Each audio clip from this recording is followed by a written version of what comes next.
Quantité de mouvement. Quantité de mouvement d'un point matériel. Soit un point matériel A de masse petit m animé d'une vitesse v. La quantité de mouvement du point A, noté P, est donnée par la relation P égale M fois V. Comme toute grandeur vectorielle, le vecteur quantité de mouvement a des caractéristiques. Sa direction, c'est celle de la vitesse. Son sens, également celui du vecteur vitesse V. Parce que la masse étant positive, P et V sont collinéaires, donc de même sens. La valeur P égale à M fois V. Sa valeur s'exprime en kilogrammes mètres par seconde.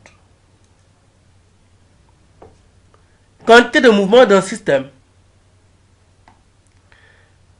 Un système de masse M peut être décomposé en plusieurs points matériels AI de masse MI et de vecteurs vitesse VI. Donc, voyons sur ce schéma, donc un système, il est constitué du point A1 de masse M1 animé de la vitesse V1, du point A2 de vecteur vitesse V2 et de masse M2, du point A3 de masse M3 animé du vecteur vitesse V3, des points du point donc AI de masse MI animé du vecteur VI.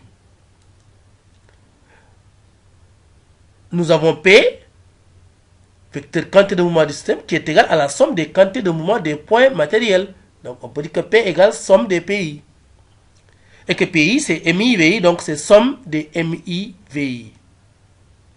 On démontre que P, qui est la quantité de mouvement du système, est égal à la masse totale du système fois le vecteur vitesse VG du centre d'inertie que nous avons représenté ici. Donc nous avons P et VG qui sont collinéaires, mais comme M est positive, P et VG ont le même sens. 2.3. Conservation de la quantité de mouvement. Dans un référentiel dit galiléen, le vecteur quantité de mouvement d'un système isolé ou pseudo-isolé est conservé. On a P qui est égal à une constante.